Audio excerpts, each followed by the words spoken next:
Ерте үйлендім. Әйелім бірінен соң бірін 3 бала тапты. Сондықтан ол үйде бала тәрбиесімен шұғылданады. Ал мен 2 жерде жұмыс істеймін. Сенбіге дейін дәріханаларға дәрі тасимын. Ал сенбі-жексенбі бір мекеменің қарауылымын. Алдыңғысының айлығы 80 мың теңге. Қарауылдікі 25 мың теңге. Осы 105 мың теңгенің 55 мыңын ұстаймыз да, қалған 50 мың теңгені жинаймыз. Ондағы ойымыз жер алып баспаналы болу. Уақыт тез сырғып өтеді екен. 5 жыл уақыт өтті дегенде жер қарастыра бастадық. 5 мың долларға жер алсақ, 3-4 мың долларға шағын үй салуға болады деп жоспарладым.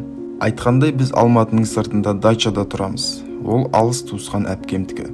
Әйтеуір қараусыз жатқанша сендер пана ете тұрыңдар деп берген. Сондықтан пәтер жалдап қиналмадық. Бір күні 5 мың долларға Байсеркеден ары қарайғы аумақтан жер телімін тапқанымды айтып, үйге қуанып келдім. Әйеліме жексенбі күні бәріміз сол араны барып көретінімізді, ақшаны төлеп оны алатынымызды айттым. Сенбі жұмыстан оралсам үй жып-жылмағай. Шошып кеттім. Дереу әйеліме хабарластым. Сөйтсем төркініне кетіп қалыпты. Бір туысымыз қайтыс болды. Шұғыл кеттім. Сенің бәрібір жұмыстан қолың босамайды ғой дейді. Ақшаны сұрадым. Жерді ала берейін дедім. Көптен күткен арманым орындалғанша дегбірім қашып барады. Асығыс несі бар? Мен келген соң аласың. Ақшаны өзімен бірге алып кет деген телефон арғы жағынан жауап естідім. Қатты ашуландым. Әйелімді бір балағаттап алдым. Не істейсің? Ашуланып басылдым. Бірақ әйелімнің төркінінен оралатынның түрі көрінбеді. Хабарлассам, ол болды, бұл болды деп май шайқағандай түрлі сылтау айта береді. Бір ай өтті. Ақыры шыдамадым. Әйелдің ауылына тарттым. Таңертең кетейік десек, ол сенімен қайтпаймын деген әңгіменің шетін шығарды. Неге десем, сен мені кешірмейсің дейді. Санаулы секундтардың ішінде миға сан түрлі арам ой келіп үлгерді. Соның бірі, менен басқа біреу тауып алды ма деген. Қатты жыным келді. Не оттап тұрсың деп бажылдап, дүрсе қоя берейін десең, әйел жақта отырсың. Содан қапқара түнеріп, деміңді ішіңе тартып, сабырлы болуға тура келді. Әңгіменің тоқ етері, мен 5 жыл сормаңдай адал терімен, демалыс көрмей еңбек етіп тапқан ақшадан көк тиын қалмапты. Міңгірлеп айтқаннан ұққаным, қаржы пирамидасын салған секілді. Ары қарай қазбалауға жүйкем шыдамады.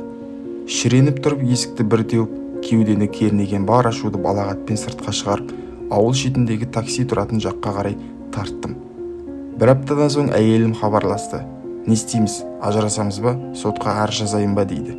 Айғайлап қоя салдым. Бірақ ажырасу туралы шында ойлағанда денем түршігіп кетті. Дүниесі құрсын, денім сау болса, әлі ақша табамын дедім. Сөйтіп әйелімді кештім. Бәріміз шұрқырасып қайтадан қауыштық. Бұл жолы сақтық жасадым. Енді ақшаны өзім жинайтын болдым. Үй артында қора деп атауға да келмейді, бір дүңгіршек бар еді. Соның ішінен дәрі қапты тығатын ыңғайлы жер таптым. Айлық алғанда үнемі сол араға кіріп кетемін. Үсті-үстіне әкеліп қосқан сайын көңілім марқайып, ақшаны қайта-қайта санап шыққым келіп тұрады. 2 жыл өткен. Бір күні жұмыстан оралсам бала-шаға тағы жоқ. Әйеліме хабарласып едім, төркінге тағы да шұғыл кетіпті. Басында еш секемденгем жоқ. Жазғы уақыт даладағы душқа түсіп келіп теледидарды қоссам жаңалықтар болып жатыр екен. Батыс Қазақстанда қаржы пирамидасынан алданған бір топ адам шулап жүр.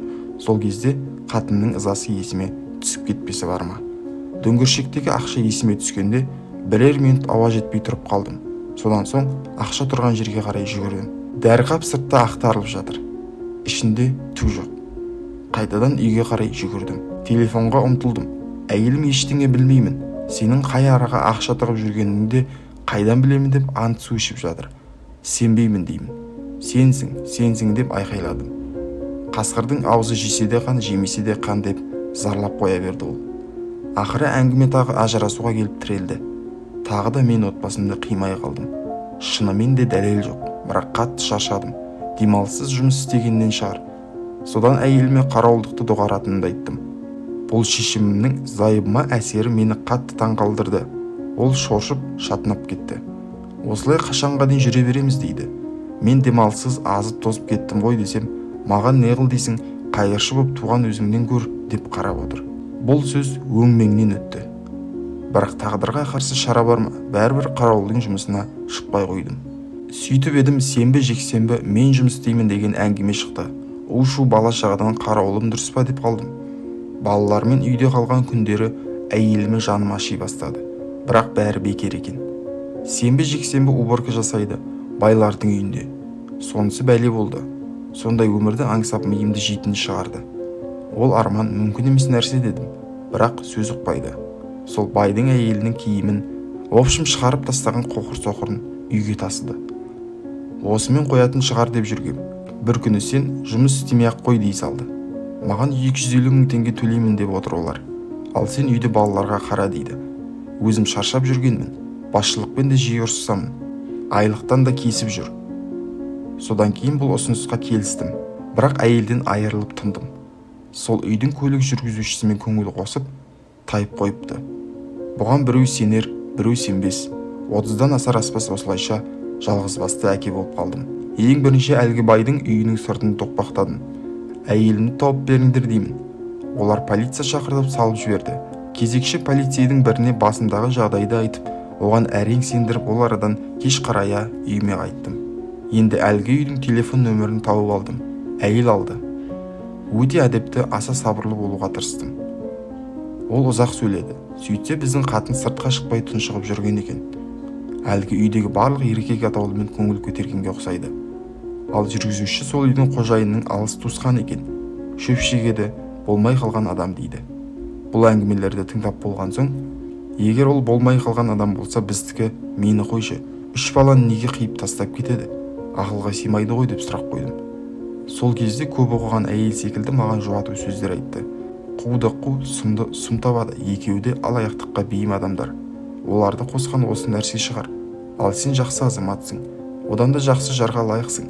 Сондықтан артыңа қарайламай алға ұмтыл деді. Мен үнсіз қалдым. Шынымды айтсам, ішім жылап жатты. Осынша жылдар ішінде мені түсінген бір адам болғаны мені қатты тебірентіп жіберді. Онда да ол мені көрмеген ғой. Өз-өзіммен болып тұрып қалыппын. Телефонның арғы жағынан дем естіледі. Ол тұтқаны қоймапты. Тетікті мен өзім бастым. Әлгі жанашыр ақылды әйелге қатты разы болдым. Оған қызықтым. Арасында жартаңдағанда қателеспеу керек деп жатушы еді. Оның не екенін енді мұқтап ұқтым. Жұмыс табу қиынға соқты. Қатынға сеніп тақырға отырып қаламын деп үш ұйықтасам түсіме кірмеген. Мең-зеңмін. Жұмыс іздеп барған жердегілер түріммен шошитын секілді. Сау адамға ұқсамайтын болуым керек. Бала-шаға аш.